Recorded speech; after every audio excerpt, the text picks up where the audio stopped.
ପରଦିନ ଗଲା କ'ଣ ଆମର ପହିଲି ରଜ ଆଉ ଗଲା କାଲି ଗଲା କ'ଣ ନା ରଜ ସଂକ୍ରାନ୍ତି ଆଉ ଆଜି କ'ଣ ସେଇଟା ମୁଁ ଜାଣିନି ଆପଣମାନେ କହିଦେବେ ଆଉ।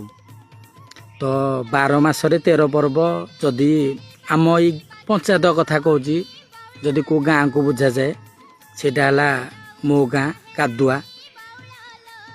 ଏଥିପାଇଁ କହୁଛି କି ଗୋଟେ ବର୍ଷକରେ ଯେତେକ ବି ପର୍ବପର୍ବାଣି ହୁଏ ଆଉ ନିଜ ପରମ୍ପରା ସଂସ୍କୃତିକୁ ମୋ ଗାଁର ସବୁ ସଦସ୍ୟମାନଙ୍କୁ ନେଇକି ଆଉ ମୋ ଗ୍ରାମର କ୍ଲବ ମେମ୍ବରମାନଙ୍କୁ ନେଇକି ସମସ୍ତଙ୍କ ସହଯୋଗରେ ଆମେ ବହୁତ ଧୁମଧାମରେ ପାଳନ କରୁ ଆଉ ବହୁତ ଖୁସି ବି ସମସ୍ତେ ହୁଅନ୍ତି।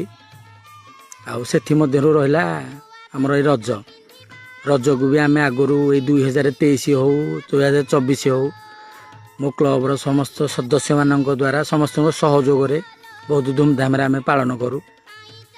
ଆଉ ସବୁ ଗାଁରୁ ଆସନ୍ତି, ପ୍ରତ୍ୟେକ ଆମର ପଞ୍ଚାୟତ ଆଗରୁ ସବୁ ଗାଁରୁ ଛୋଟ ହେଉ ବଡ଼ ହେଉ ଭାଇ ଭଉଣୀମାନେ ଆସନ୍ତି। ଯିଏ ଡ୍ୟାନ୍ସ ଶିଖିଛି ନାଚ ଗୀତ ଯିଏ ଶିଖିଛି ଆସିକି ଏଠି ପରଫର୍ମାନ୍ସ ଦିଅନ୍ତି ଆଉ ବହୁତ ବି ଖୁସି ହୁଅନ୍ତି। ଯାହା ହଉ ଏଡ଼େ ବଡ଼ ଗୋଟେ ପ୍ଲାଟଫର୍ମ ଗୋଟେ କରାହୁଏ।